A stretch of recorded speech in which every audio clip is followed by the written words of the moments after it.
Right up straight, I am going to say that this game is the most mixed experience that I've had. The thing with this game is that there's a lot of things to love, a lot of things to praise, but there's also a lot of things that they really screwed up, that they got absolutely horrendously wrong. So let's start it with this, right? Let's start with a few praises. Diablo 4 is almost like a technical masterpiece. The world is beautiful. The graphics are amazing. The texture. Here's a really important thing about games, especially modern games, where you have games that will throw in lazy textures but good lighting, right? And lighting has become very ubiquitous in a lot of games, and it's because of these engines that they're now using. The textures still take the most work.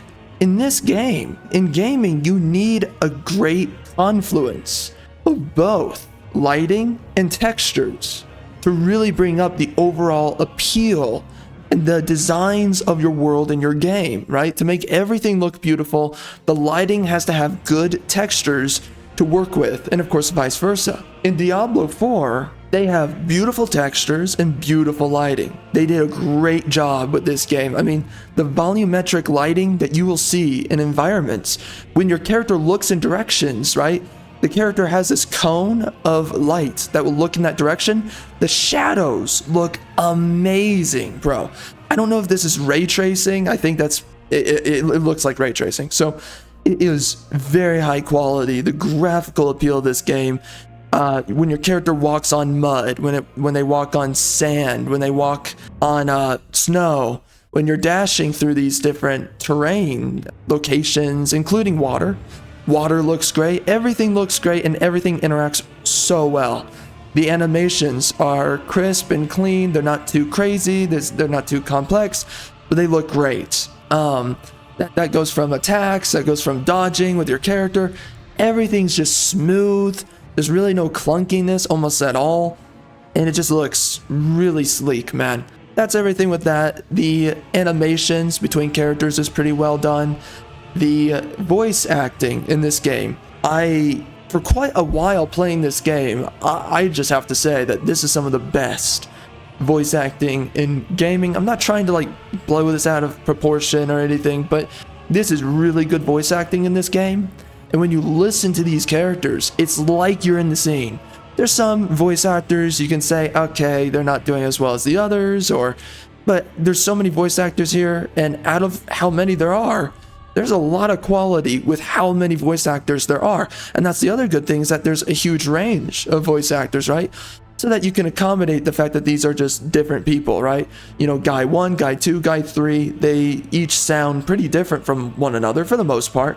Of course, games will always reuse the voice actors, but in this game, they sound different from each other, like almost every single one. I have no clue what the budget was for this game, but it is insane how much that they were able to just bring together and how many voices they threw into the whole story and the side quests. It keeps you immersed in so many ways because also the voice actors are really good at their deliveries. It brings you right into the scene for the majority of them. A lot of the men in this game will select women, specifically Lilith's voice actress does a great job with Lilith, and I love the inflections that she gives, the emotional cues and beats within her delivery, right? Because there's little expressions, right? There's micro inflections that you make across an entire line's expression as a character's talking. So like there might be a hint of anger, rage, or hatred, or you know, you're pleased with someone, whatever, as you're speaking. And the voice actors, they really, and specifically Lilith as well, amongst the voice actresses, she does a great job with the whole delivery of Lilith, expertly just delivering the lines and the emotions and the emotional beats and cues of Lilith in the scene. And we're going to get into the storytelling, the writing a little bit. I appreciate that the main story of this game, very mature. And also the way that the characters behave is very adult. It's not like a child wrote this. It's not like a child cobbled this story together. Nowadays, we get so many stories where it's basically adult children are writing these characters, writing these stories, characters where they're so immersed in their emotions. Every couple of beats, they have to tell you how they're thinking, how they're feeling. They always have to overreact to everything, right? The characters, they have no stoicism. They have no realistic behavior. They're always overacting, and they're always just behaving like children, grown children. In this game, the adults act like adults, and the adults are largely written as adults. There's some crappy characters and there's some issues there. We're going to get into that a little bit. But for the most part, with the main story, the main cutscenes, and the main arcs of the story, characters are really well done. Great executions with the characters for the most part. Now, we have some huge criticisms to make, but overall, really well done game. Really well done voice acting.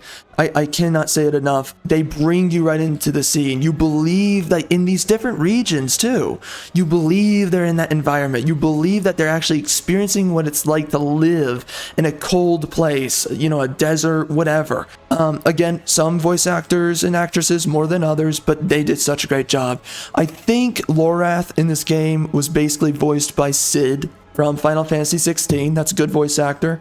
I like his performance. He did a really good job as Lorath. He has good deliveries, and he's also a good voice actor for Sid in Final Fantasy 16 as well. The voice actor for Donut, his actual name's Donan, but I call him Donut. Donut has a great voice actor as well. That guy does such a great job. Some of the scenes of like grief and tragedy that Donut has throughout the story, really great deliveries.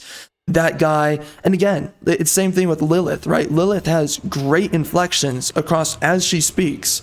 The voice actress, it really sells you into the game and the world and the scene that they're in. It sells you the sincerity and the seriousness of what they're saying and what they're going through. Now, with Donut, same thing. He does a great job with the deliveries, the seriousness of the scene. He delivers it perfectly. He's there, he's in it, and he's bringing you in. A lot of voice actors were capable of doing this throughout this game. So I really enjoyed those aspects.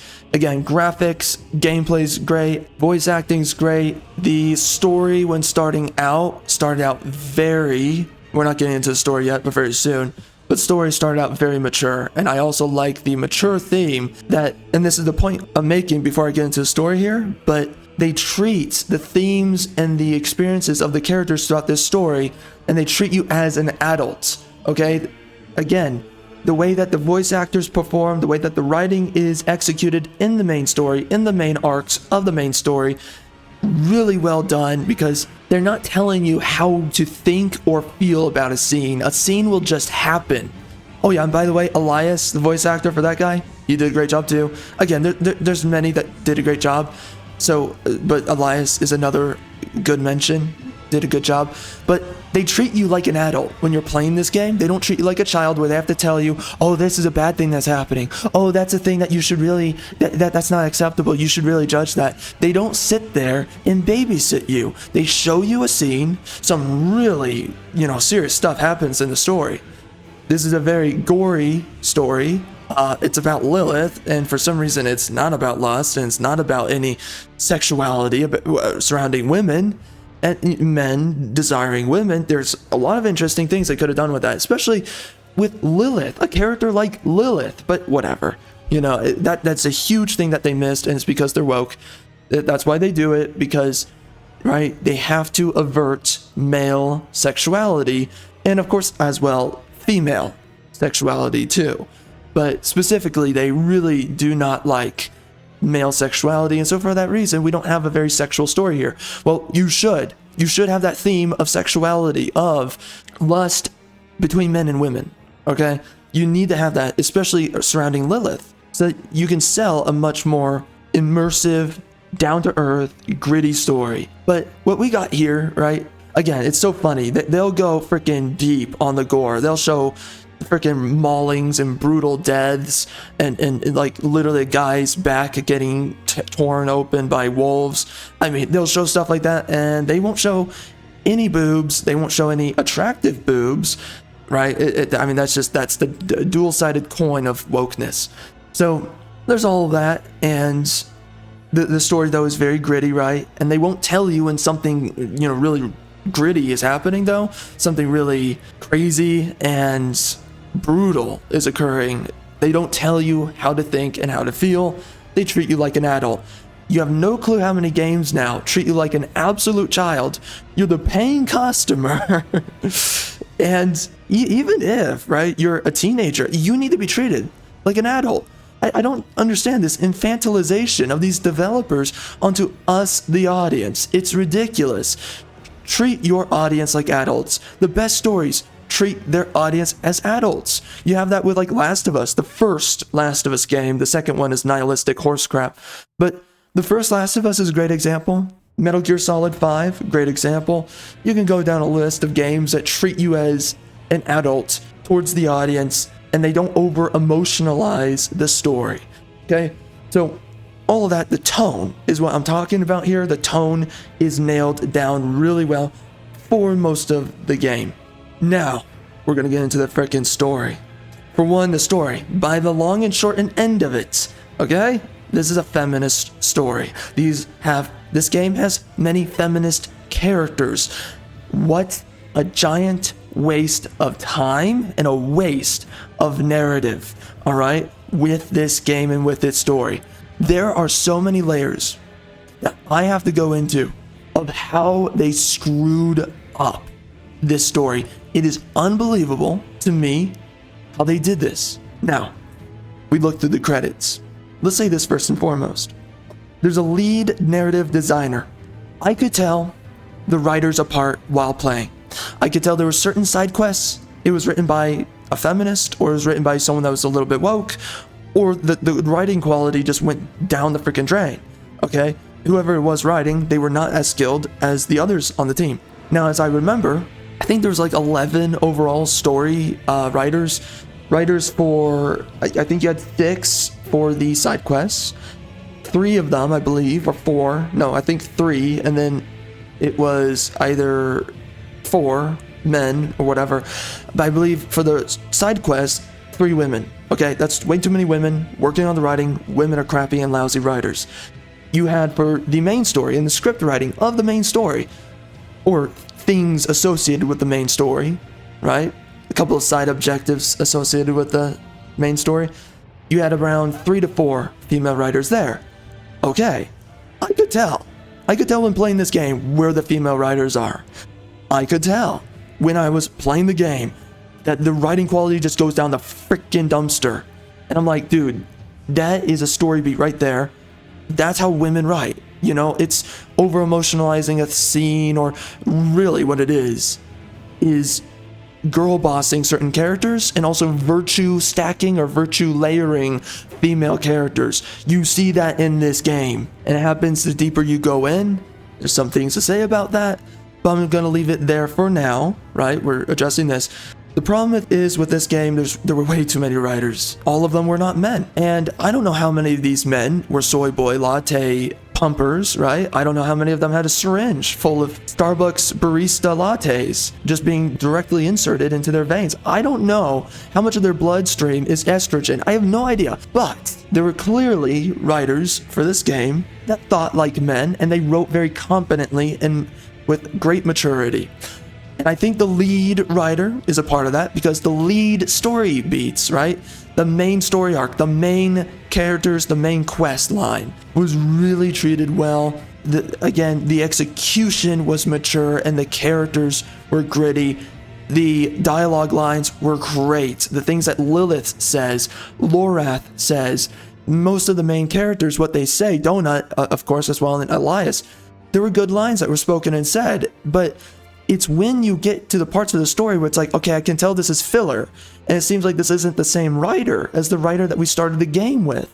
You started noticing things that's like, okay, that's not the same writer. Okay, the writing quality is suddenly dipping. Suddenly, characters are saying stupid things are happening. Things start degrading really quickly outside of the main writer. I don't know. I think the main writer, his name is like Rafal, and he has a really weird last name. I'm not even gonna say it. It's really weird to say. I think it's like Negodzik. I think that, whatever. Rafal. His name's Rafal. He's the lead narrative designer, and he works with basically, as I could tell, like 10 other writers, right? And they were split amongst the main story and the side stories, okay? And some of the other little small dialogues that you see. Throughout the game, though, I could spot certain moments, right, where you had crappy female writing. And it's not just that. You have stupid feminist characters thrown into this story that have no business being there. Female characters that are not only annoying, they're out of place. The main story is about who? The main character, Lilith, Inarius, Rothma. Oh, by the way, I do want to mention this. As I was playing the game, I thought Rothma was the lover of Lilith. I thought Inarius was the father, I think, of Rothma, right? This is the way I thought it was. And that Lilith was upset that Inarius killed Rothma. And so because of that, she has this vengeance quest against Inarius because her lover is killed, right? That whole thing. No, that's not what it was at all. That was, you know, me. That was a huge issue with the story, honestly, is that it wasn't clear, like, who the frick was who and how they were related to each other, because I don't know where it was in the dialogue. You know, I was paying attention for the longest time throughout the story, and I don't remember anyone saying, nobody said that Inarius and Lilith were actually, right, they're the father and mother of Sanctuary, the world that you're in, basically Earth. I mean, you know, air quotes Earth. I guess it's a purgatory Earth or whatever, right? But this realm that's stuck between heaven and hell in a constant conflict and war. They're the father and mother of it for whatever reason. And what was it? It was with yes, they were the father and mother of Sanctuary, and Rothma is the son of Inarius and Lilith. Inarius kills Rothma because Rothma did not want to allow Inarius to go back into heaven. Inarius wants to go back to heaven. He's done with the conflict. He's done with basically being the angel of that world, right, of Sanctuary.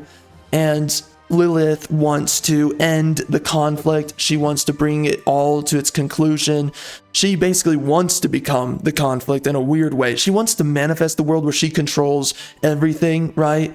Where no longer is it this constant tug-of-war battle between heaven and hell. She just wants herself to basically claim some kind of like existential authority over the realm of Sanctuary. From what I understand, it's basically full domination. She wants to dominate Sanctuary so that she can end the conflict in a weird way, basically. And by the way, defeat everyone from hell and heaven. And basically, she wants to bring hell on Earth but pacify the conflict. It's kind of interesting, her perspective. I can appreciate it, but the problem is that this entire main story that's going on, right? All those characters are great for the overwhelming part. I think the main story is good, right? With Lorath and Donut. But the problem is that those are the main characters. Lilith, Inarius, not really Rothma. There's Elias, who, by the way, summons Lilith because he wants to defeat, I believe, Inarius, or something about for Elias.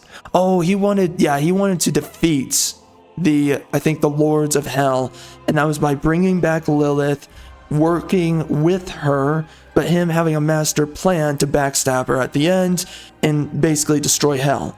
That was his whole plan. He's a part of the Horror Dream, and they're like these tome collectors or whatever. They're these, like, I guess these weird scholars, custodians of Sanctuary. But anyways, he was just sick and tired of his role, and he just wanted to bring, he in his own way, he wanted to bring an end to the conflict, and that was by summoning Lilith. And of course, it doesn't work out for him. But Elias, Lorath, Donut, Lilith, Inarius, your main character, those are really the characters of the story, and that's a storyline to follow. Now, here's what happens. This story throws in Neyrelle, the most, I hate this freaking biatch. What a crappy character. She destroys the story. She undermines everything that makes you want to give a crap about the story. She is a diversity hire, very well self-insert by one of the female writers. She was forced in. She has no business being in the story. Literally remove her, and you still have the same story. And honestly, again, she just drags down the story. She's annoying as all get out. There is nothing enjoyable about the scenes that she's in. She should not have been in this game. And I'll be honest, I don't think she was in this game. I think what happened is that they made the core story, which is like Act 1, Act 2, 2, 3. In Act 1, they're setting up the premise of like your character. You have the blood of Lilith, and that's so you're like a demi-demon or whatever of Lilith's caliber. So you get her blood in Act 1. You meet a couple of characters like Lorath. You meet the freaking there's so many issues here. Reverend, a black female reverend. Okay, hey, here's the thing. Reverends are men, number one. This game is inspired on Catholic themes. Catholicism is from European white regions. We know it's for ESG reasons that they threw in a black woman to be reverend. Again, no woman is a reverend. That's a huge thing in the Bible, that women are not leaders over any congregation. In any spiritual sense, women are not to be leaders. So that's already a problem there. And you guys, you want to make a Catholic inspired game. So honor what it is that you're taking from. You need to choose one, right? Either make up your own religion that allows for female leadership, or again, stop taking away from this religion and trying to make it your own. You need to honor. Either make your own religion or honor the religion that you're inspired from, and all the history, by the way, that surrounds Catholicism. All that history that inspires the architecture and the paintings and the murals in this game. You need to honor it. If you're going to take from it, honor it. But this is just postmodernist, woke indoctrination propaganda bullcrap that they threw into the game. Having a black female reverend. And again, this is set in a white setting, especially where she is a reverend. It makes no sense why any black person is in that region. Get them the frick out. It's only white people. Make the reverend a man, a white man. End of story. But they do a lot of things. They have commander females, knight captain females. They have what? I think they had like a priest female. Okay, again, women. Love of God. They have warrior females, which is ridiculous. They have so many layers of female leaders sprinkled throughout the world of this game. What the frick are you doing? And it destroys the immersion. It destroys the reality of the world that we're in. Why are these men answering to women? Why? There are literal men in this world to listen to and to be led by. And for whatever reason, we have to just believe that these men are cucked out enough that they're going to be led by females. And by the way, women are not made for leadership. So it makes no sense why it is this way in the game. Okay, though. We're going to destroy that level of immersion. We're going to throw in ESG diversity hires. Okay. And of course, the voice actress for Prava, the Reverend chick, is Deborah Wilson. And if you don't know, Deborah Wilson is on a lot of Sweet Baby Inc. projects. You would almost say that she gets a lot of her work through Sweet Baby Inc. And she's a diversity hire everywhere she goes. Everywhere she goes. No one wants her in the industry. No one likes her. I don't know why the frick she's in so many games. Put a frickin' hot chick in games. And by the way, stop trying to force diversity. It's annoying. And using her to force diversity specifically. I don't know why. But that's what they do with this game. That's what they do with these characters. And again, it's so clear that an ESG company at some point in development started working with them, with Blizzard, and started hijacking some of the story. And we're going to get into some of that. But Deborah Wilson is just, she's the call sign. She's the call card of the ESG, if we're being honest. And of course, she always gets hired for some reason for the diversity hire positions in so many games. I don't know why she's a token black chick in the industry. I don't get it. Whatever. So anyways, her character's absolutely annoying. Gosh, I don't want to jump ahead of myself. There's so many issues with her character, certain scenes that happen. Freaking, it is so stupid. But we're going to get to that. It's stupid though. It kills the immersion. And again, I don't know why they do this, but when you have these regions and you have these separate cultures, right? When you have more Islamic or black or brown regions and cultures, right? You make the people what? Black, brown, or some form of Islamic, or of course Persian, or because there are white races within like desert locations. There's no black races within snowy regions. It makes no sense to have black people, and they do throw in a couple of black people here and there in the snowy regions. No, these regions are not only snowy, but they are also European regions, right? The culture of the people in that region is European. Again, put white people in those regions and you put the other race of people in the other regions. And of course, there'll be a slight mixture of white people or Persian people, whatever, in the desert regions. Those are the demographics. But instead, right, we have to ESG it, we have to throw in inauthentic demographics in different regions and cultures. Okay, that's stupid. And also mountainous regions, you would expect to find what? White people. Okay, so let's be clear on that. Now, moving ahead of that, with the story, Act 1, right, you're getting the squad together basically.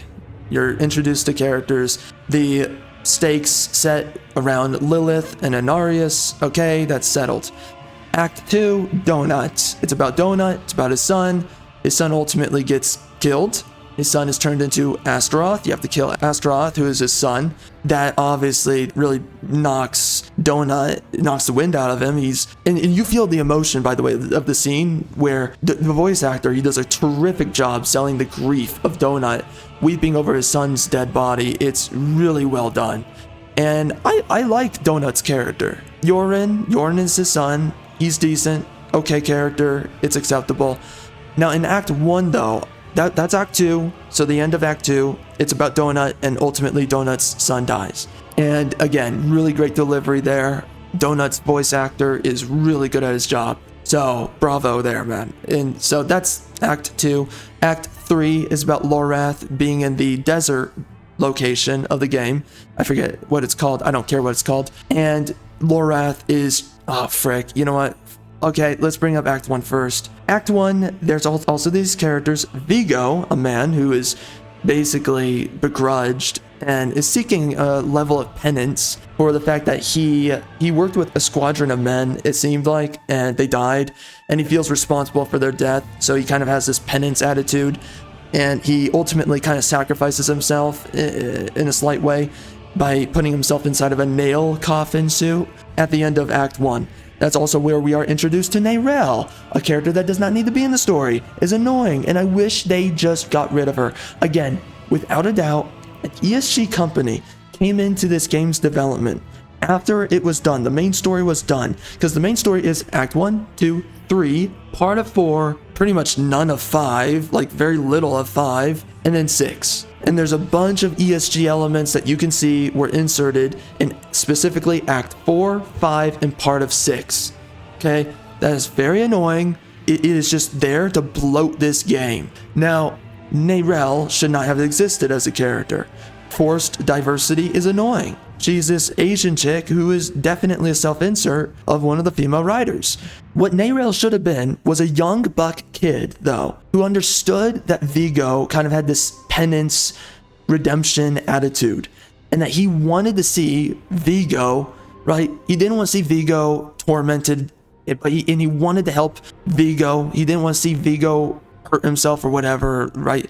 Push himself to any kind of extreme with his life to like redeem himself. It would have been so much better, and it's very clear that the story would have simply been better if they had a young buck kid, right? He's new to the Force, he's new to the Crusader army, and that's how you end the story, with Vigo ultimately dying and the young buck kid trying his best to keep him from dying, but sadly he can't do anything about it. That's what that storyline should have been. It wasn't. Instead, we introduce a girl who's the key to everything, girl boss, Neyrelle, who's annoying as all get out. Okay, we go into Act 4, and we're just gonna speedrun this. So there's these, basically, I call them lesbian thieves. I don't know what the frick they are. Basically, 2 women that act like men, okay? This game has a tendency of treating women like they're men and writing women as if they're men. How many female blacksmiths? By the way, that's another calling card of ESG. Female blacksmiths is the most inauthentic thing. You've never seen it throughout history. That is not the trend. That is not the normality. That is a male role and profession. Same with merchants. Men are merchants. End of story. I can't believe these woke people don't get it. These freaking writers, though, they're freaking morons. Pisses me off without end just seeing a bunch of female blacksmiths, and they literally wipe the sweat off their brow as if they're working hard. Again, women are not made for hard work. They don't have the energy for hard work.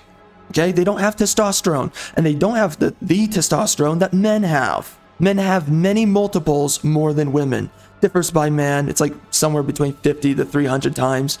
Anyways, it is ridiculous that they have that anywhere in the game. And they literally brought in these two characters, Ayun and some other annoying, I forget what the chick's name is. But again, the lesbian thieves, these are basically two women that should have been male characters, like two brothers, right? Two thief brothers. One is lost. You have to go find her. It should have been a man. Both of them should have been men, and they should have just been brothers, right? And the whole story arc, they're literally nobody characters. They're just a weird key to the next part of the story, and they don't need to be there, okay? Literally, they have nothing to do with the story after Act 4. They're a waste of time, and they're just there for ESG reasons. They should have been male characters. I don't know what the frick they were thinking.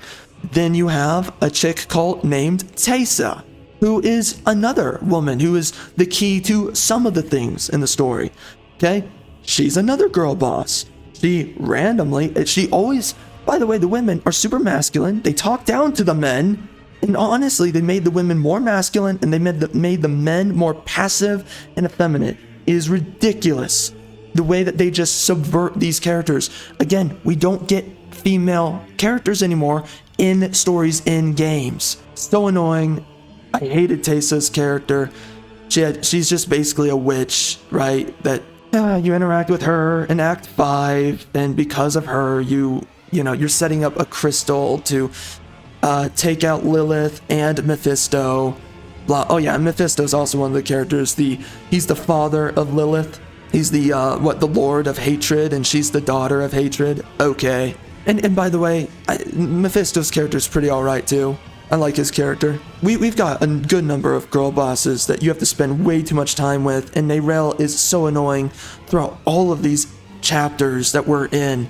And Neyrelle literally, in one scene, this is one of the stupid things that happens in the story that just starts to fall apart. For one, she's annoying as all get out. Stupid things start to be progressively said as we get into Act 3 around the end, but also as we're getting into Act 4 and 5, it gets progressively annoying and the writing just starts falling apart. And that's where, without a doubt, the ESG writers, the women, female writers, that's where they were really showing their prominence. Neyrelle, she randomly decides to go behind a door in a certain level. She gets attacked off screen. Apparently, her arm gets randomly infected when she gets attacked by this, I guess, zombie. And so Lorath sets aflame the tip of his glaive, and he cuts off her arm, right? He chops it.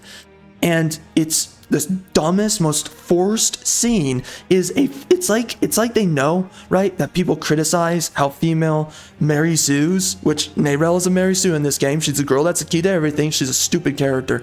And the way that she's written is stupid. The way that she's directed to speak is stupid. Everything about her is stupid. It's all girl boss energy. It's all, oh, she's too good for this world. Oh, she's so moral. She's so virtuous. She's such an upstanding woman. Blah, blah, blah. All the freaking bullcrap that you see in one female character after another in movies, television, and games. It's that there is only one type of archetype that these female writers have for these Mary Sue. It's Mary Sue's.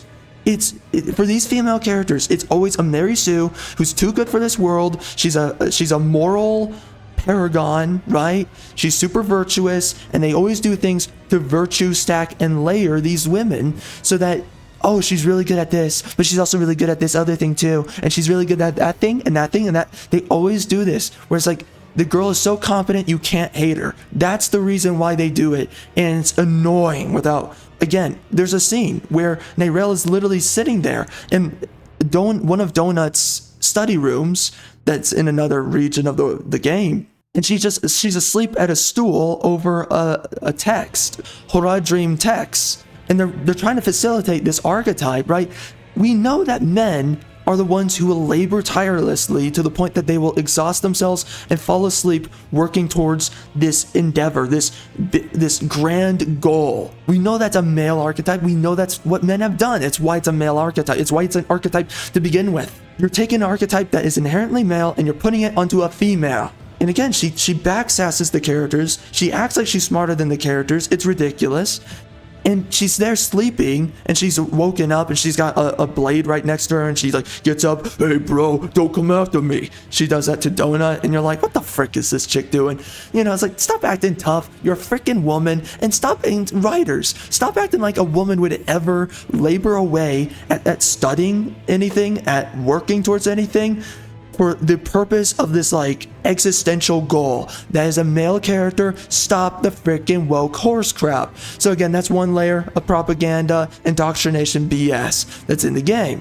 Again, it's for that very reason though, because with Mary Sue's, they've been criticized many times. They don't have legitimate, they get their powers randomly. Neyrelle gets her powers randomly, okay? They had to find an excuse, a reason to give her some kind of hero's suffering. Every hero seems to have a suffering element of their story. So they're like, well, we secretly want Neyrelle to be the main character, so we need to give her some kind of suffering. So they literally jury-rig the story where she goes behind a door for no good reason to open it up from the back. You're in this docks area. It's a broken apart boat, and she's going behind the bottom area section of the boat. I forget what it's called. I know what it's called. I'm forgetting on the spot.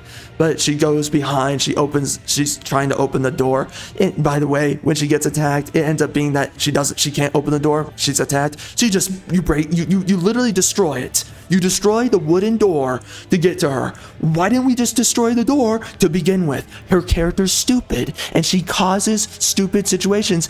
The writers are stupid, the female writers are stupid, and they had to find an excuse to give this girl a hero's suffering moment. They had to find a way to get their girl boss self-insert, because without a doubt, one of the women on the team, this character is supposed to be dumb.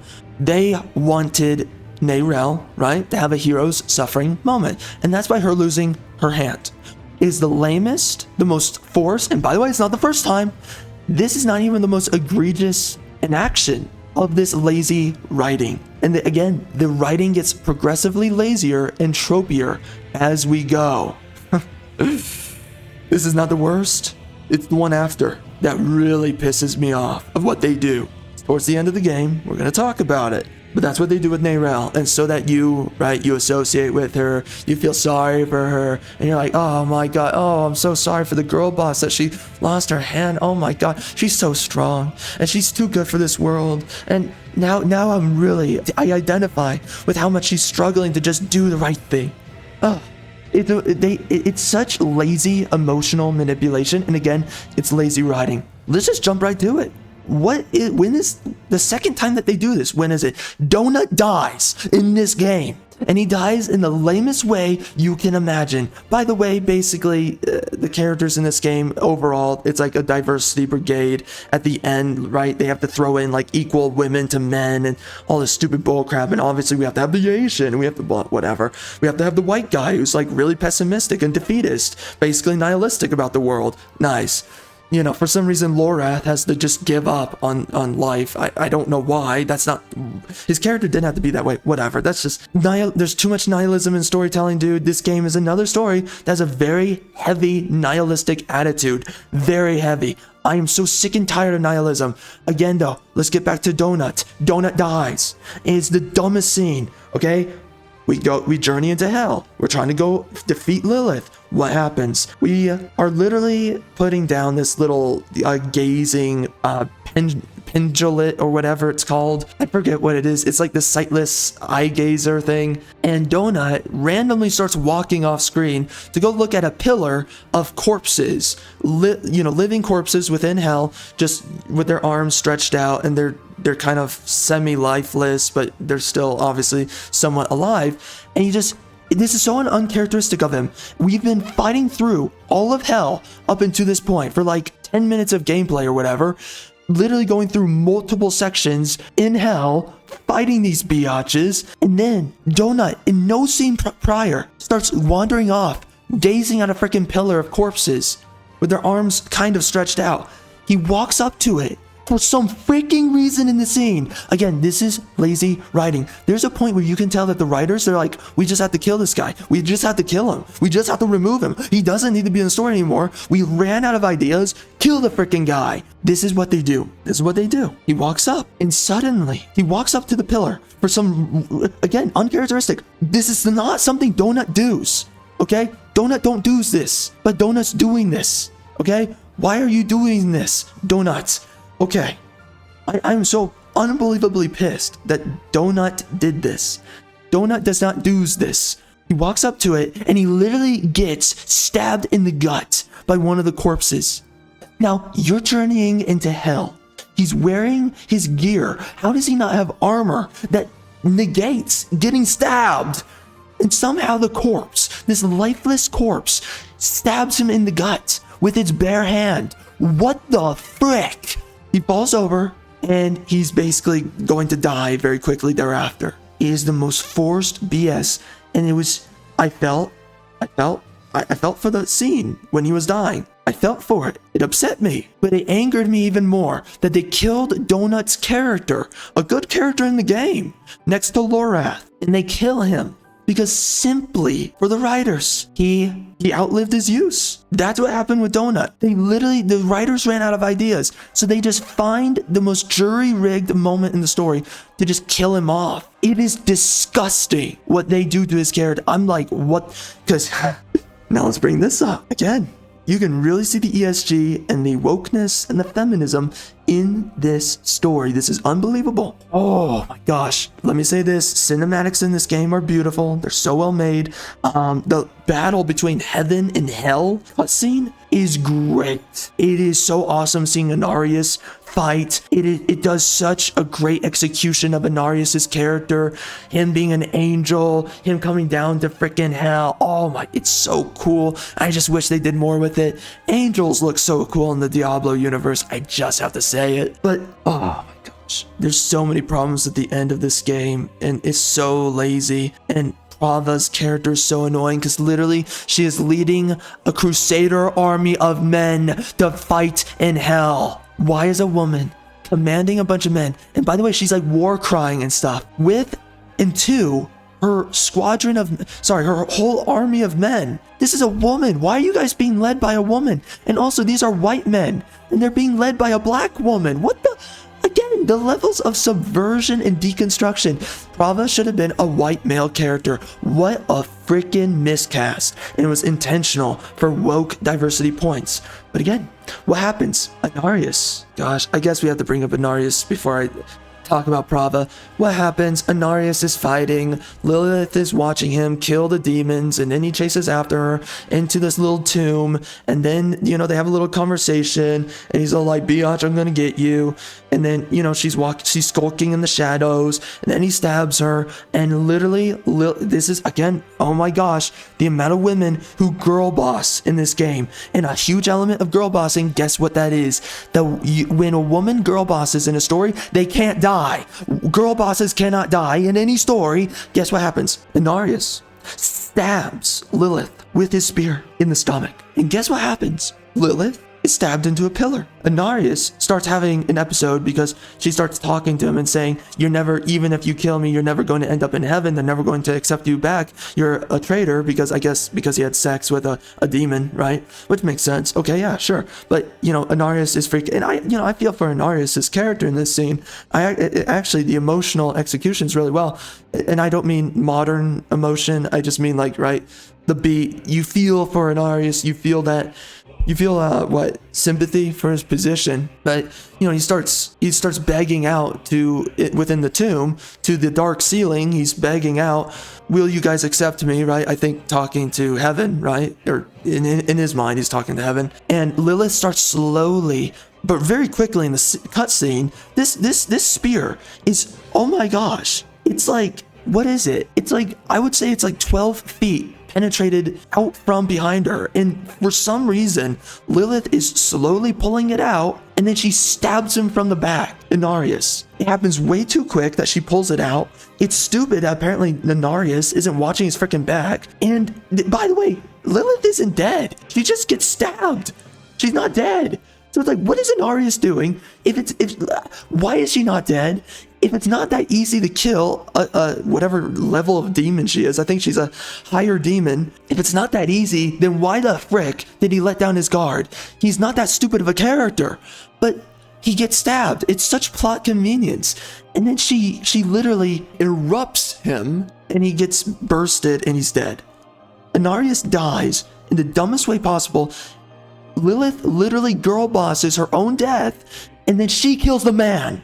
Oh my gosh. How stupid of a scene is that? It's just feminism. It's all it is. It's girl boss feminism. So, because of that, the Crusader army becomes demoralized. Suddenly, the demons are moralized by the death of Inarius. And so what happens is they get overrun suddenly. They're winning at first. And by the way, it's an awesome scene watching them fight the demons. It really is cool. Screw Prava's character. She's annoying in the cutscene. She's acting like a man. She's acting like she's like freaking Jesus. I don't know why.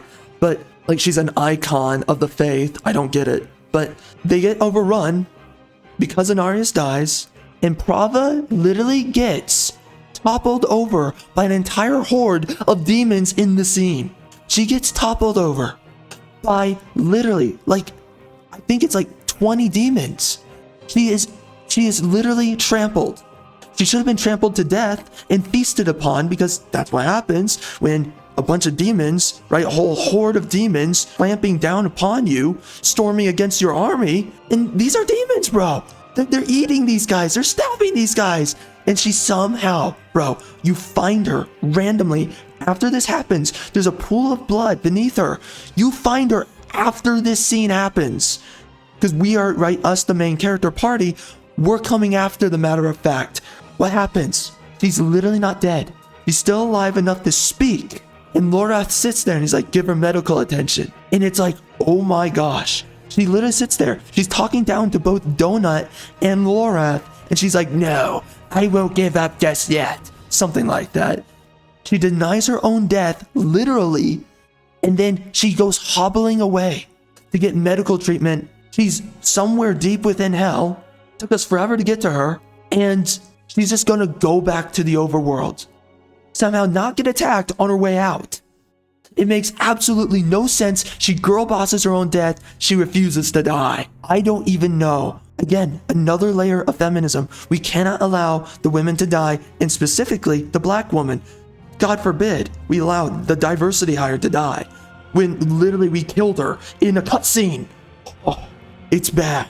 It's bad. So, you can imagine my anger when Donut does an uncharacteristic behavior and gets himself killed because the writers, they were just sick and tired of a male character being in their game. That's all it was. After that, it's so dumb, man. This story is so stupid, especially at the end. Then we have this whole scene, right? What happens is you fight Lilith. I mostly like Lilith's character throughout the game. She's not annoying. I have some problems with her because, listen, we're in the age of deconstruction right now of everything, of our stories, of our characters. So Lilith is, whether we like it or not, Lilith is a feminist character and characterization in this game. She's basically the archetype and storyline of, you know, there is no ire unlike a woman's or a mother's scorn, right? That whole freaking feminist BS line, it's basically just Mother Bear the story. She's upset that her son is dead, and so she's girl bossing and killing and has authority over a bunch of men, and she's just winning everywhere she goes. It's stupid. And that's just one of the biggest issues I have with this story, is that she's just an excuse for a female antagonist who's kind of treated like a protagonist. And they pull a couple of stupid things with her, low-key, but overwhelmingly, listen, if we were not in the age of deconstruction, her character is perfectly fine. I actually enjoy her element in the story. She's not that bad of a character, right? And I understand she has a purpose for being in the story. Her character has a purpose for existing. So I'm not too upset about that. Man, the stupid bullcrap that they pull, though, with the Neyrelle's character, oh my gosh, is it bad. For one, they act like Neyrelle is a great decision maker. Whatever she thinks just works in the story because, right, girl boss. She stabs a crystal, a soul crystal, into the soul, or the blood soul of Mephisto, and it's supposed to kill. I mean, they keep talking about how it's supposed to like kill or something Mephisto, but it just ends up, I guess, trapping his soul inside the soul stone, and now his spirit is forever associated with whoever is running around with the soul stone. Okay, fine, I get it. And it makes sense, but like, what's stupid is that Mephisto is So he shows himself throughout the game as a bloodied wolf. Nothing changes about the way that he reveals himself to anyone in the story. He's still the bloodied wolf once his soul is taken through the soul stone. And what happens at the end of the story is that literally Neyrelle becomes the reverse Frodo Baggins of this story. Oh my gosh, dude, you have no clue the level of anger that I had and disgust that I had for her character at the end of this story. So listen, what happens with Neyrelle's character at the end of the story? She has the soul stone of Mephisto. For some reason, she can enter portals opened by Mephisto, even though he's supposedly trapped within the soul stone, which wouldn't that trap also his powers? You know, I don't get it. Okay, but she's girl bossing across the 9 realms of like sanctuary. She's traveling deserts and seas and snowy biomes, right? She's climbing mountains. She's literally going solo girl boss across the world. She ditches your freaking main character so that she has this grand plan apparently. None of us are told what it is, but you know, she's a girl boss, she's a female character, so she has to have a grand plan. She has a whole reason why she's traveling across the entire 9 realms of freaking sanctuary with Mephisto's soul stone to, I don't know what the frick it is, to do something. It's so stupid, but she's just running around. No one's taking advantage of her, no one's attacking her. She's literally a girl with one hand. No men are taking advantage of her. Makes no sense. She's literally running, and you can just tell how much these female writers, the feminist writers on the team, are in love with her, because they were acting like she's this epic, she's the center of the story character. Guys, I'm going off, and I'm going to save the world by journeying off, and you won't know where I'm going. You don't know where I am, but don't worry, I'm saving the world right now. But you're going to see, I'm going to prove it all to you. My plan is the best plan that anyone can have. She's having this giant monologue where the writers take her more serious than she deserves to be taken. She's literally passing out in the freezing cold in a blizzard. She has the crystal in her hand. She's walking around with this glowing blue crystal in her hand everywhere she goes, which has the soul of a freaking lord of hatred, a prime demon. And she passes out in the snow, journeying across in the cutscene, the 9 realms of freaking sanctuary. And it's like, she didn't die right there, passing out in the snow in a blizzard? What? She didn't get frostbite. Oh my, she's obviously exhausted in a blizzard, and she's not dead. And then literally, she's dropping the crystal, and somehow in a blizzard, when she wakes up, the crystal, right, is not packed underneath snow that she has a hard time finding. It rolls down a freaking slope of snow, and somehow it doesn't impede her adventure. And she's hitching random wagons, and she's randomly running around. And what else is it, right? She's catching rides on boats with freaking dudes that are mercenaries. Okay, what the frick? And she's traveling desert biomes and wandering in them, and I don't know how she's not getting lost and dying of thirst. But she's literally girl bossing across the entire realm. She's not prepared for it. She wasn't prepared for it. She literally ran off at the end of the story. She runs off into the portal, right, with Mephisto. For some reason, she's not going hungry. She's not dying through all these crazy scenarios, and she takes a portal with Mephisto. Why is she traveling across the realm if Mephisto can teleport her across the realm? It makes no sense. There's so many issues with this. It's just so much plot convenience, so much plot armor. And she is the reverse Frodo Baggins. She took the ring from Mordor, right? Hell, she took the essence of Mephisto into the Soul Stone. The Soul Stone is the ring from Mount Doom. And now she's running across Sanctuary, out of hell, out of Mount Doom, to do what? The girl boss in some weird way where she has this grand plan with the Soul Stone. Oh my gosh. She's this random female girl boss protagonist character, and we're just holding out for the sequel now. Oh my gosh. I can't wait to see what Neyrelle does in the story. No one cares. And she's a stupid character, and literally, Why? Why is she in possession of the Soul Stone? She's not even the proper person to have possession of the Soul Stone.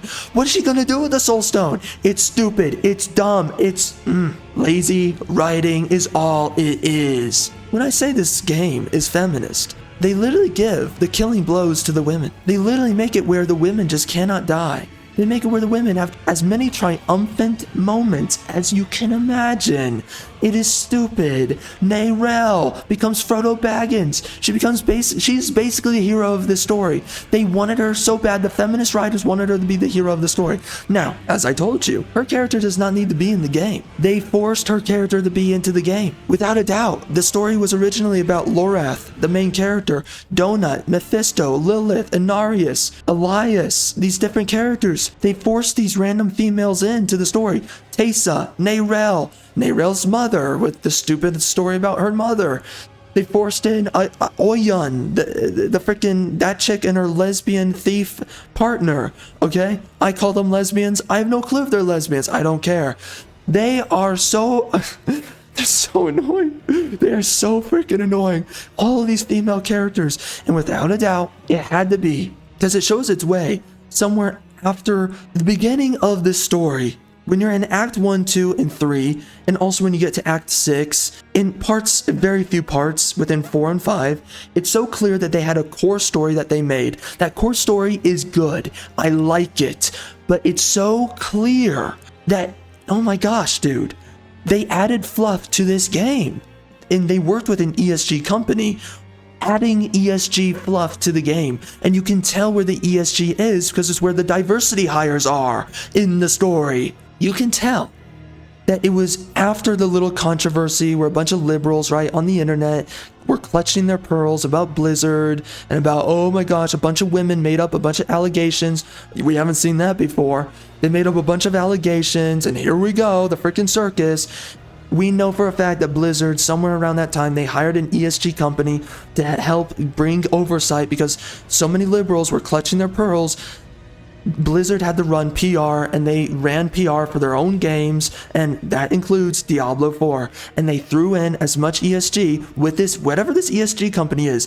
I don't think it's Sweet Baby Inc. I think there are sister organizations without a doubt. But this has all the Sweet Baby Inc. paw prints all over it.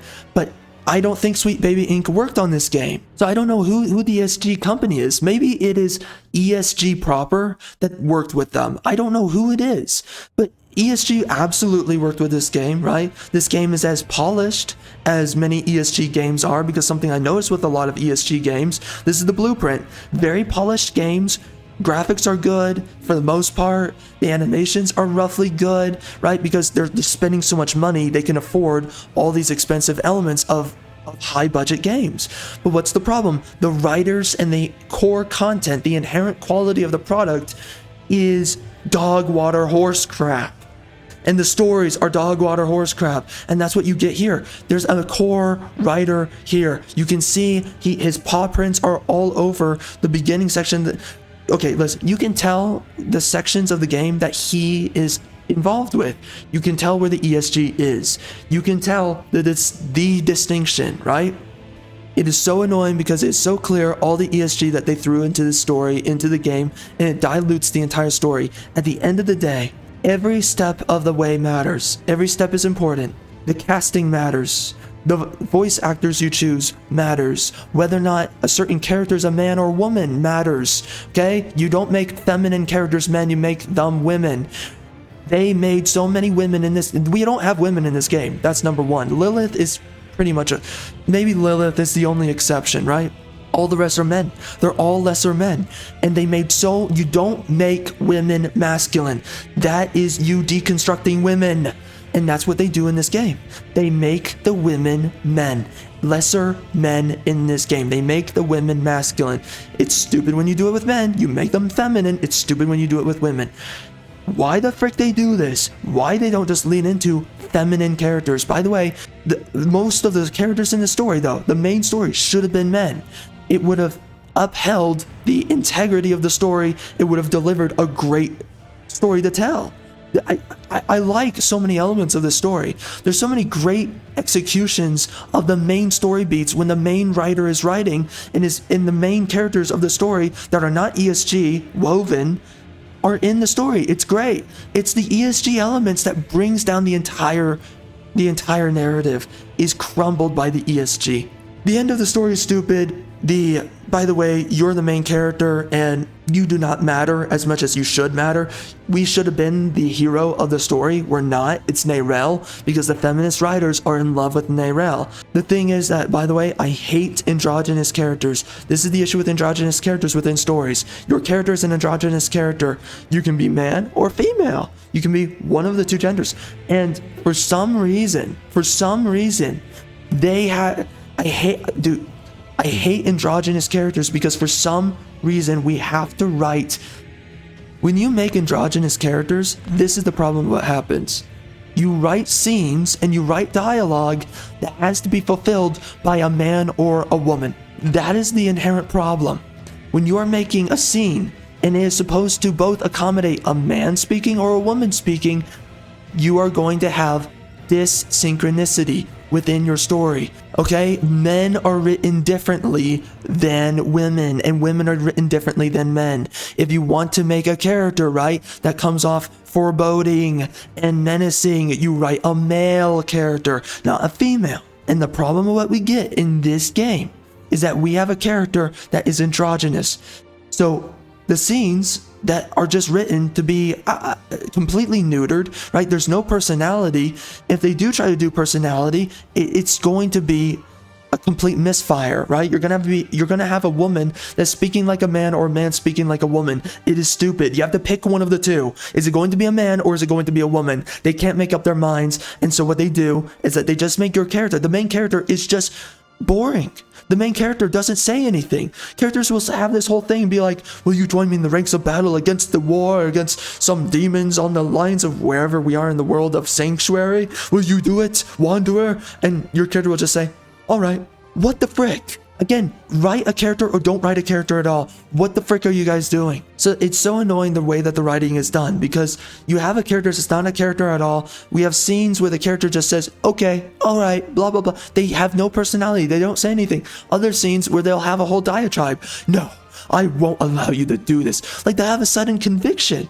There's scenes where the character doesn't have convictions. There's scenes where they do have convictions, and that's because of the androgyny. The character is just written where it's like, we don't know when we want this character to actually be a character, so we're just going to randomly pick and choose. That's not how it works. You don't pick and choose. Make a character, don't make a character. Pick one. That's the entire story. That's everything I have to say about the story. It's annoying. Now, one of the things I have to really praise this game for too, let's talk about the end game. There is an end game to this game, okay? There's a lot of things you can do. There's a lot of things you can grind for. You can progress through. There's 4 tiers overall. The game starts with 2 tiers that you can progress through.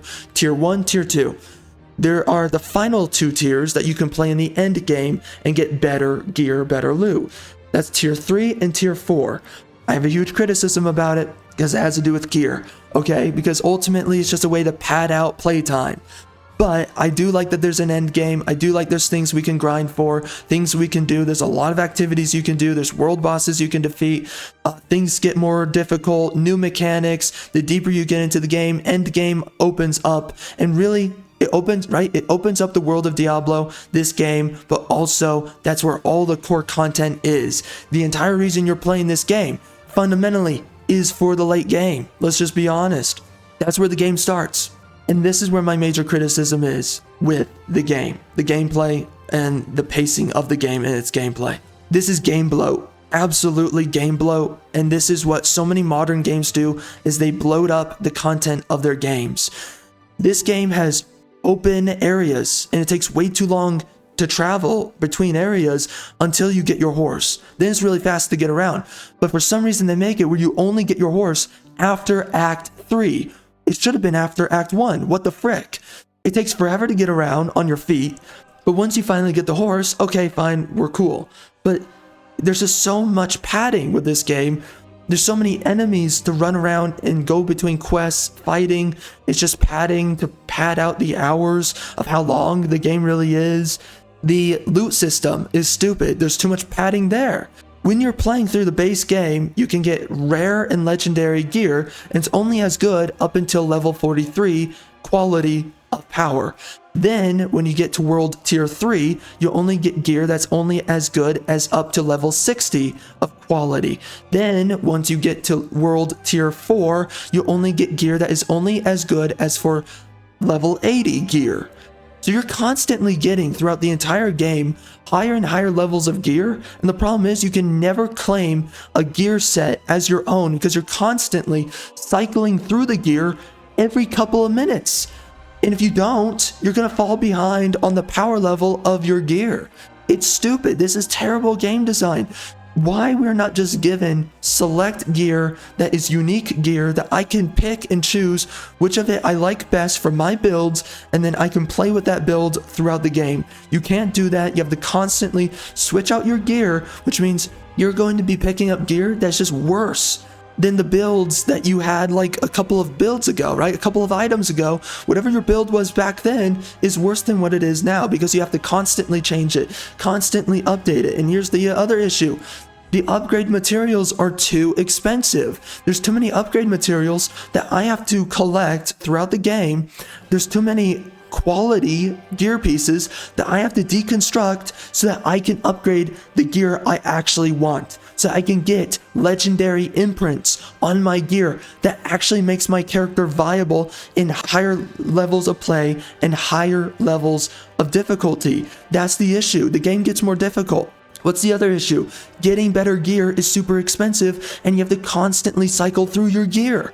You can never actually own your gear, and you're going to be constantly upgrading your gear, throwing away gear, upgrading new gear, throwing that gear away. It is the worst gameplay loop. It is annoying. So that is the huge issue with the gameplay and the entire gameplay experience. You're constantly throwing away gear, and it's like, why have all this loot in the game when I cannot identify a build with any of my loot, right? I can't grow intimate or have any kind of relationship with my builds. I'm always just having a new build or having new gear that paints my build in a different way.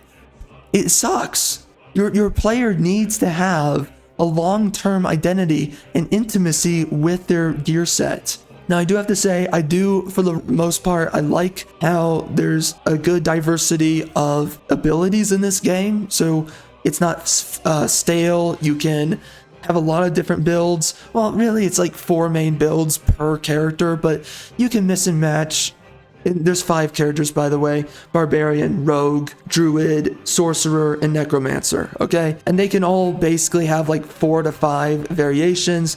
Okay, you know what? It's mostly acceptable. I like the variations that we can have. I don't really have any complaints about the skill tree. I like it. The leveling doesn't feel too slow. So, okay, I'm okay with that. It does feel a little bit bloated, but for the most part, it's not really that slow. It's as long as the game goes for, but that's the issue. The story is bloated. The loot mechanics of the game is bloated. So the inherent issue is there's a lot of bloated content here. There's elements of bloat, not so many elements of bloat. So there's slight elements of bloat within the experience that you gain across this story because they just blowed up the story. They made it longer than it needed to be. So you end up leveling very slow because, right, they have to accommodate the length of the story with how you level up. So ultimately, let's just be honest, you do level way too slow in this game for what this game is, for how they designed it relatively, right? When you get to the end of the campaign, you're max level. It's okay. It's not slow where it's like, I'm like level 37 out of 50 levels, right? When I hit late game, okay, fine. Or when I finish the story, which technically is when you hit late game, kind of. It's okay, fine, that's kind of acceptable, but let's just be honest, the game is bloated. The game itself is bloated, so ultimately, it does take way too long to level up. It's relatively related between how long they made the game be, how you level up. It's air quotes, not that long.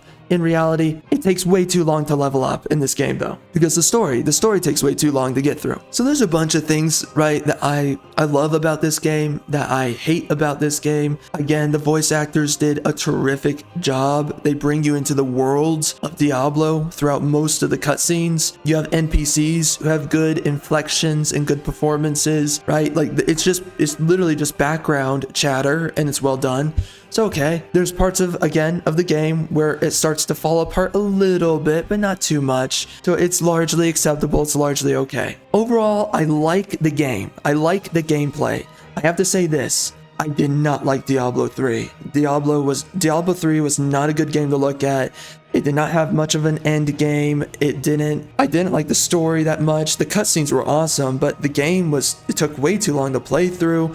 I didn't like the loot. There's something about me that just didn't enjoy playing through that game. I finished it. I played it more than I really ever should have, but I didn't like Diablo 3. I didn't like looking at that game. There were so many weird deficiencies with Diablo 3 that honestly is not here in Diablo 4. Diablo 4, the gameplay is great. Again, the voice acting is great. There's a bunch of quests to do. I do have a criticism about that because it gives you storytelling fatigue. It's like, okay, there just comes a point where there's too many quests. There's too many people for me the player, I'm supposed to give a crap about all these people outside of the main story. Okay, there's just too many stories going on. I only have so much attention that I can give a crap about the story in this game. You need to select and pick and choose what your player pays attention to. And if anything, they should have made there be less quests and longer quests, right? Make mega storylines, side quest storylines, rather than making a bunch of little stories that are really insignificant. And it's just, again, this is something that Elder Scrolls Online does. Spends way too much time wasting your time. There's too much time where I'm getting to know this person, this new person, that new person. I'm meeting all these random people. I'm supposed to give a crap about them, the place that they are in the world, and I cannot fathomably care about all these characters. I only can fathomably care about the main characters, the main story, and only a couple of side stories that are actually well written. That is not here. The side stories are not really that well written, and most of them are very boring. So they missed the mark on that one. It was really, they could have done a better job. But at the very least, there's a lot of content here. There's a lot to experience. They put a lot of work into this game. Again, the animators did a great job. The technical team did a great job. The storytellers, I have to say, they did a crappy job with this game. And one of the other things I have to criticize with this game, there's no sexy women. There's no sexy females. The main player, your main character, you can't make a woman have larger breasts.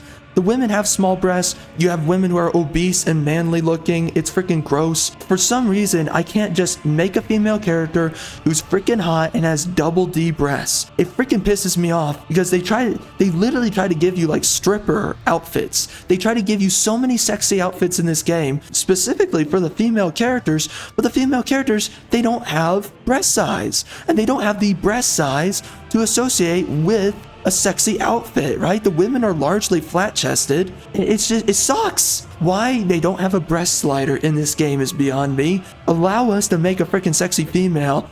Holy crap, it's a Diablo game, for crying out loud. But again, the company's wokeified, so that's why no sexy women. That pretty much wraps up my thoughts, man. Again, there's an end game to this game. I have not played through all of it. I have not gotten to World Tier 4. But so far, the end game that I am playing through, I've been enjoying. I am happy that there's a lot to play with, a lot of new mechanics that are opened up. We've recently, I picked up this game around the time of Season 3, so Season of the Construct. So you get this little construct that ends up being this little companion, this little like drone critter that follows you around. And you can actually give it these rune stones that gives it abilities, and you can upgrade it, and it does damage, and it fights with you in battles across Sanctuary. So that's cool. I really love that they open up the RPG mechanics a little bit in the end game. They're adding more content as the game is out. That's cool. There's things to criticize there, but it's cool that they're adding more content. And there's just so many things that so much to grind for, so much better loot that you can get, and so many ways there's so many builds that you can flesh out in this game. I also like that, unlike in Path of Exile, in this game, you don't have to literally spend money to get extra inventory space. I like that. Again, there is an end game here. So unlike Diablo 3, honestly, I think this game has a lot more gameplay-wise going for it than Diablo 3. And so overall, would I say buy this game for the gameplay? Yeah, I think the game is a good game. I think it does pay back for the money that you invest. spending on this game, it will pay you back in the time and the experience that you're having. The story is not worth it. If you spent your money for the story, you got freaking ripped off. This story is dog water horse crap. Only certain elements are good. They screw up so much. It's dog water horse crap. It's a waste of space game. It's a waste of potential is really what it is. They threw it all away at the end with so many bad story decisions by woke writers, but whatever. If you're buying this game for the gameplay, it's worth it. It's worth your time. It will satiate quite a long while, man. I could imagine you spending a good 100 hours over whatever period of time, having a good time with this game and legitimizing your purchase. So overall, I have a lot. It's a huge mixed bag. There's a lot of things I love about this game. There's things I hate, but overall, I think that the game is really well made, right? And I think overall, Blizzard did a good job with the game. Crappy, horrendous job with the story. And in no world should Donut have died. All right, guys, this is a quick aside for the review. Here's the issue of what happened when I was playing through Diablo, right? The review has been recorded after I finished the game, the base game, and I played a little bit of the end game. I don't know how long. I spent a good period of time though, maybe like 4 or 5 hours. And the longer I spent with the end game recently, just playing it just a tad bit more, I realized, holy crap. And we're about to go into the rant. This is just a transition part of the video, but I realized when playing this game how little they respect your time. Blizzard does not respect your time. The developers of this game do not respect your time. The entire point of going through a Diablo game, as I said in the review, the entire point. What's the entire point? To get to the end game and for the gameplay. What's the problem here? They royally screwed up the end game. Let me put it short right here before I get into the rant. That'll be connected to this after this transition part of the video here. But let me tell you very simply what I'm about to rant about. All of this gear you see here, the way they set up this game, you have a gear level associated with all these gear pieces. As you level up all throughout this game, you are going to be replacing these gear pieces constantly, and that will affect your build. That will affect your performance fighting enemies. It is absolutely necessary in a Diablo game to have a strong build. But the problem is you are constantly leveling up, so this gear is constantly being outdated. What does that mean? I have to regrind the same gear for a better base level gear piece many times over. I have to restart my build, the gear in my build, many times over. You have an entire skill tree in this game. I want to experience the other skills in this game.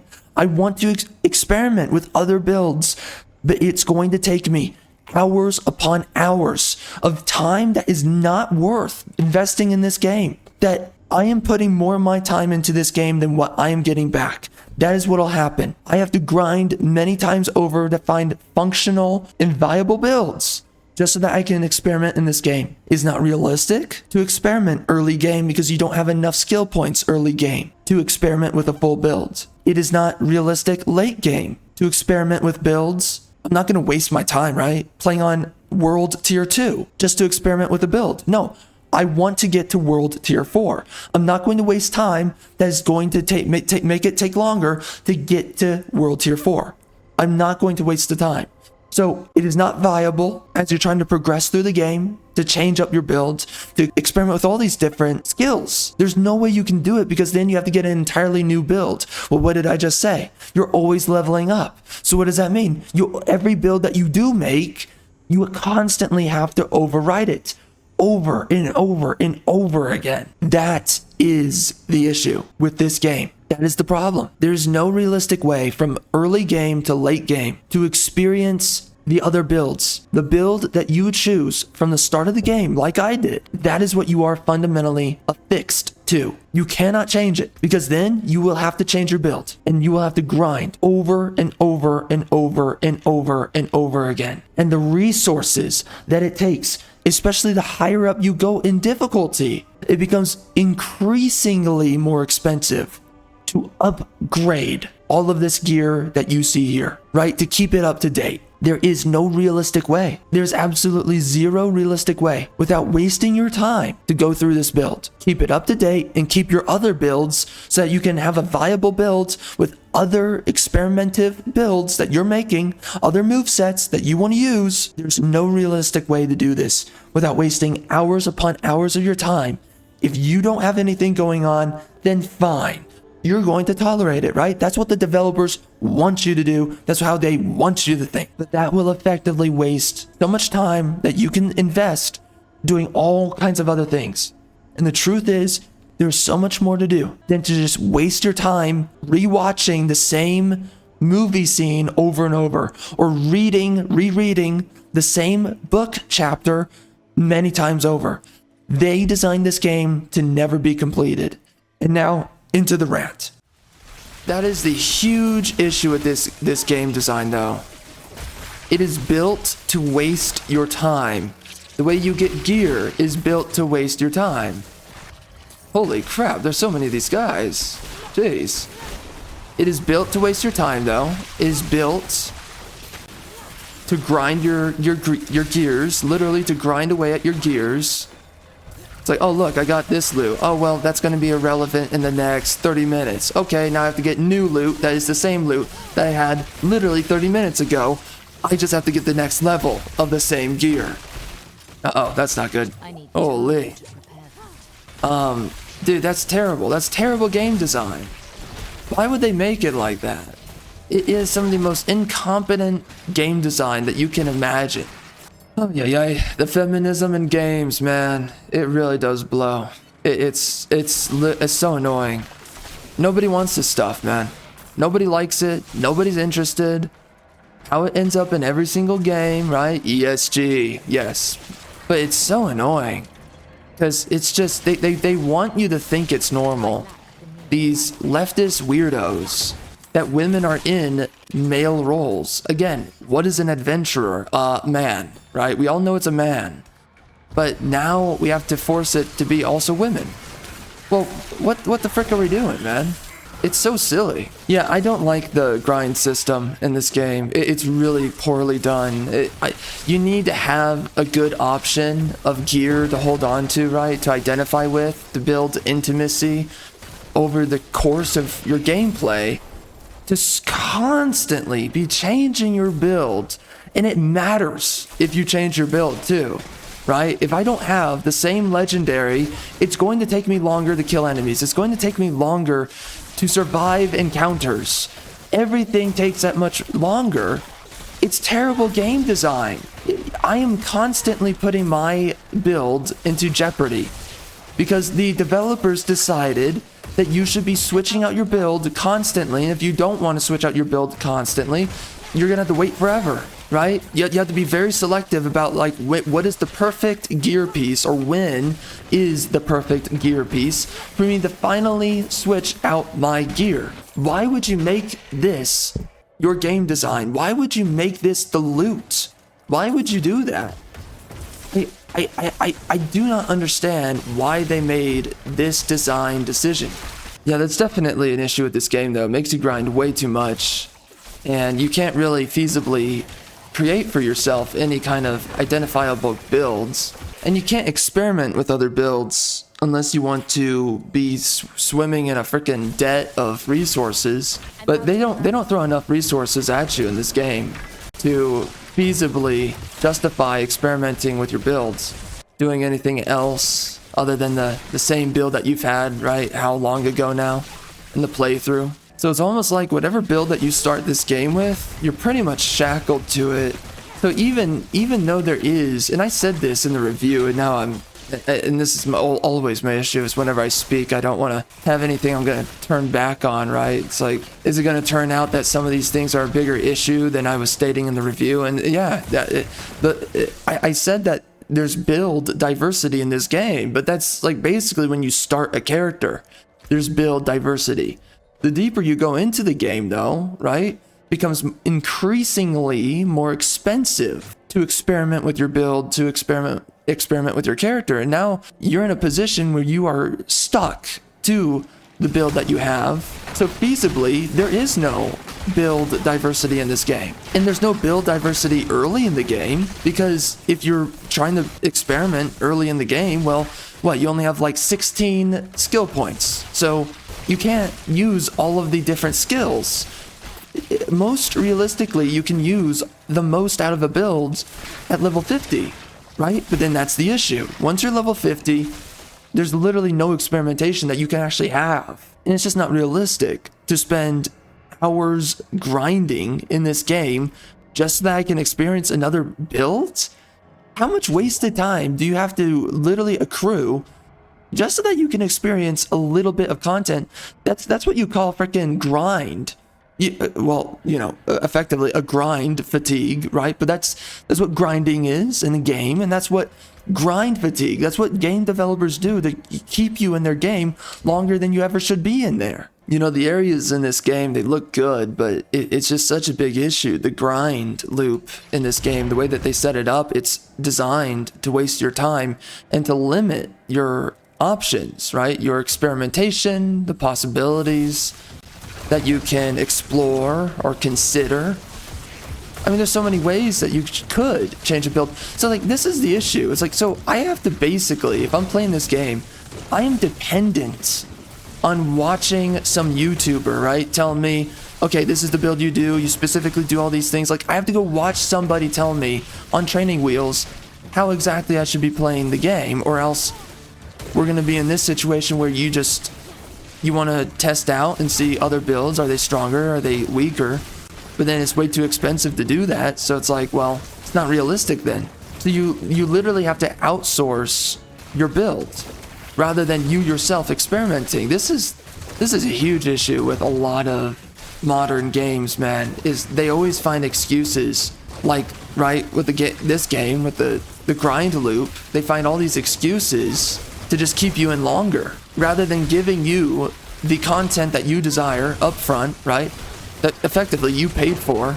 Instead of giving that to you up front, they're instead trying to drag out the stuff that you paid for to finally access it.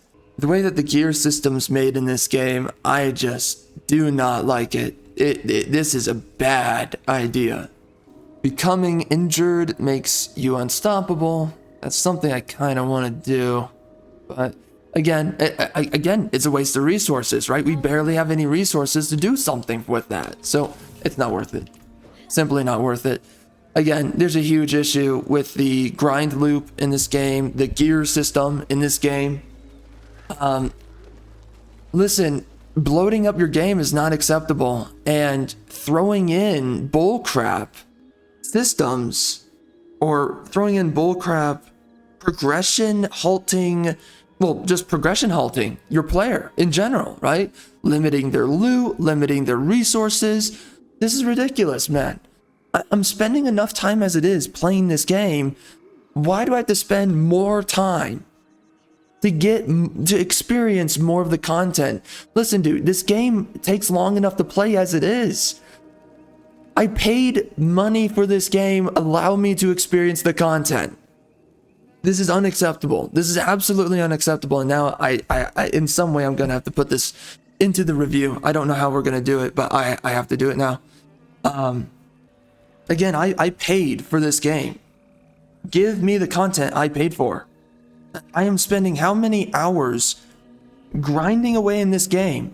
I just want to experience the content that you gave me, right? That I paid and purchased for. Why am I being forced to grind more than is necessary, right? When the game's over, it's freaking over, man. To artificially boost the amount of playtime is ridiculous. This is so bad. This is unacceptable. I cannot even believe that this is a problem. How a developer can live with themselves doing this. It's amazing to me. All right, dude, I'm just gonna say it. I feel like this takes way too much grinding. Like, when I finished the game, I had this desire to try and continue playing, and I kind of do, but just not right now. I cannot even fathom it. It's crazy to me, man. Like, it's the amount of time that they want you to waste, and I'm like, well, holy crap, you know? I'm just gonna be honest. I have other things to do with my time. You know? That's the truth. I have other things to do. And me to just...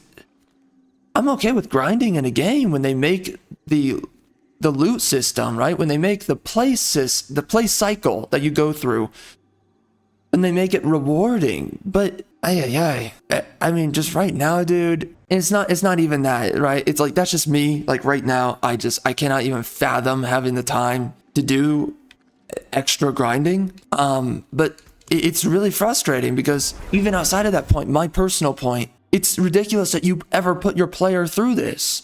There should be a realistic grind cycle in your game. And there's not a realistic grind cycle in this game. When you're bloating up the content, you're bloating up the loot, you're bloating up the upgrade system, right? It's expensive for me to upgrade my gear, and I have to switch out my gear like every 10 levels. Realistically, it's far more often than that. But for me to be most realistic, it's most realistic to swap out your gear every 10 levels. They want you to be shackled to a constant grind loop is what they want. Yeah, listen, if you don't have a freaking life, yeah, you'll do it. But holy crap, man. If I ever find time to grind this much for the game, for its loot, and right, to progress my character, it has to be later. And I don't know when, but this is so unbelievably frustrating. Because I want to experience the end game. But they make it so frustrating to play the end game. They bloated the end game loot. Why? Why would you do that? I want to play the end game so bad, man. Right? That's the reason why you play throughout the entire campaign, is to experience the end game. But the end game is bloated. Literally whatever I'm grinding right now, the gear that I am upgrading right now will not matter in like the next 9 hours of playtime. I'll have a completely new set of items. I am perpetually grinding for the same bull crap. It's a waste of time. It's a waste of time. It's a waste of time. That's what it is. It's a waste of time. They designed it to waste your time. What a bad idea. Why would you do this? Unacceptable, man. It's unacceptable. I can't even believe that they would ever think that this is okay. Why would you ever do this? There's just no good way for me to make a build, you know? The truth of the matter is that I'm probably just going to have to pick up the game at a later time. I can't do it right now. And I don't know when that later time is, right? I have no idea. It could literally be never. That's the truth. I paid money for the freaking game. Why do I not have a clear, concise, and effective route to grind the game, right? To grind the end game. This is the main game of Diablo, the end game. But they made it repetitive. I am literally grinding out the same gear over and over again. That is bad. That is bad. It's gonna have to end up in the review. Yeah, this is bad. This is a huge waste of time. I can't even believe that they came up with this. Why would you do that? Why? I'm literally mad about this right now. This is ridiculous, man. Because you know what it is?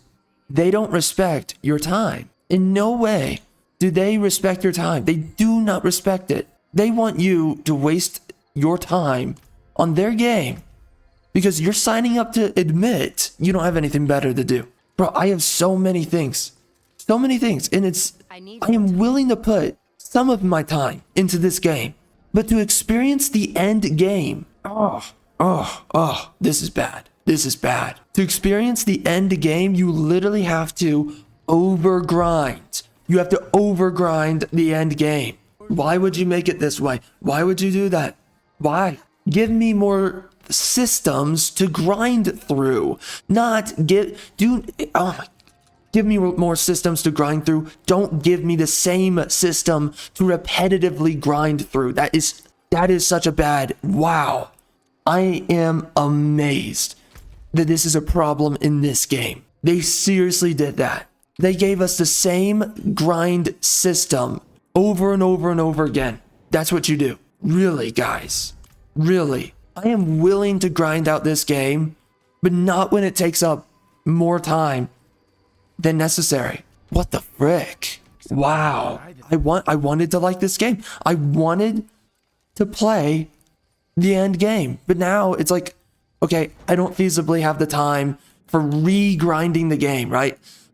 I don't have the time to replay this game. That's what I'm saying right now. I do not have the time to, this build I have right now in my inventory, I do not have the time to re-grind these same items. I don't want to get the bone weave treads of the bounding conduit 7 more times. I don't want to get this same item 7 more times, trying to roll for good stats on the item 7 more times, getting the legendary imprint at a higher level 7 more times. I don't want to do this 7 more. I don't want to do this. I only want to do it one time, because realistically, that's all I have time for, right? I do not want to read the same chapter in a book 7 times. I want to read that chapter once. If I like it enough, I'll read it a second time, but that's almost never, okay? And honestly, I don't have the time to read a book over and over and over again. I only have time to pick up a new book. Ugh. Oh my gosh, why would they do this? They do not respect your time. They do not respect your time. This is insane to me that they would even do this, that they would pull this on you. How many gamers is it that they don't respect their time? They allow this to happen. There's someone that's allowing this to happen. This is unacceptable. This is terrible game design. There should not be a grind cycle in a game where I am shackled. I'm literally cuffed. That if I want to experience the true end game, I am cuffed for the next week of my freaking life to experience your stupid game for the content that I paid for. I paid to experience the end game. I paid to have an end game experience. I did not pay to relive the end game experience over and over and over and over again because you couldn't bother adding more systems to grind rather than adding the same system to just grind, which they're not adding anything, right? I'm literally having to regrind the same system. What a giant waste of time. This is crazy. Why would, whoa. I paid money for this, dude. I am entitled to having a quality experience. This is the most expensive entertainment medium. I demand this and I am entitled to this. Give me a quality experience. These developers, they don't care. They don't care. That is the truth. They don't care. They do not care. They don't care about your time. That is unbelievable. That is unbelievable, man. This is crazy. I can't even begin to tell you. You know what? I'm saying all of it right here. This is going into the review. This right here, this is a huge problem right now. I cannot even believe that they would pull this kind of bullcrap. I can't even believe it. This is horrible. They want me to regrind the loot in this game 7 times over. The realistic number is far more than that. Truthfully, they want you regrinding many times. Right, all throughout this game. How many times is it do I have to get the same boots? How many times is it that I have to get the same chest piece? How many times? Listen, man, you want to understand what the Hell Tide is? The Hell Tide is so that you can get a upgrade material that I believe allows you to upgrade your gear. Okay? Your armor sets. Okay? That's why you grind this. The Hell Tide is so that you can upgrade your gear. Well, what's the problem, right? I am swapping out my gear every, 5 levels. Maybe 10, but honestly, it's like every 5 levels, I'm swapping out my gear. So every 5 levels, I have to go back to the Hell Tide Rises so that I can grind the same gear over and over and over again. Really, man? Really? That's the grind cycle? Really? This right here is a time-wasting mechanic in the game. This right here, Hell Tide Rises. This is something I should only be doing every so often, right? Oh, my gear, I need to upgrade it for some kind of reason. I don't know, come up with something in your head, okay? I just need to make it better. Okay, go to the Hell Tide Rises. But one time for your gear. I could see going back to this, right? Okay, I have my gear piece, and my gear piece is a level 53 gear piece. I want to boost the stats, the fundamental stats So I'm going to do the Hell Tide Rises, get the item, the upgrade material that allows me to upgrade that gear piece, right? Upgrade that gear piece to, let's say, level 55, from 53 to 55. Okay, fine, that works, right? So I grind this to upgrade the item power. I keep the same piece of loot, but I'm grinding this so that that loot progresses with me as I'm playing the end game. But for some reason, that's not in the game. Instead, I'm wasting my time getting the same boots 7 times over so that I can play Hell Tide Rises more than 7 times over to upgrade the same gear pieces. That's we're not even talking about one piece, multiple pieces. How many hours is that? Why am I going to make time for that? I have other things to do with my time. I am willing to sacrifice the time to play your game one time. Are you kidding me? Are you freaking kidding me? I paid for the one-time experience. I didn't pay for you to bar off from me the one-time experience that I paid for, right? And make it a redundant experience because you have to force, for whatever weird reason. Oh my gosh, that's what it comes down to. Modern games are not made to be finished. They were not made to be completed. Modern games, for some reason, even a single player game, is designed to be replayed into perpetuity, to waste my time into perpetuity. Really, guys? Really? Wow. This is designed so that modern games were made to never be completed. That's the way that they're all made. Modern games are made to not be completed. And they design grind cycles, systems, that just rewashes the same content. It's like a weird gambling addiction or something analogous. Like, what kind of crappy addiction can you say that this is like? It's not like drugs. It's because they're having you labor away to do the same thing over and over again for this fake idea that you're going to finally get to the end destination that you want to get to. Wow, man. I'm amazed that this is what they do. This is analogous to a book author having you reread the same chapter 7 times. Who does that? Who accepts that? It's like watching the same scene in a movie 7 times over. Just replay. I paid to watch a movie, to watch a story, watch a narrative, not so that you could replay the same scene over and over again to me. But this time with maybe a slightly different person. Okay, guy 1 in the first scene that I watched, well, now guy, right, he had a black beard. Well, now guy 2 has a red beard. Oh, that's awesome. I watched literally the same scene, just a slightly different dude.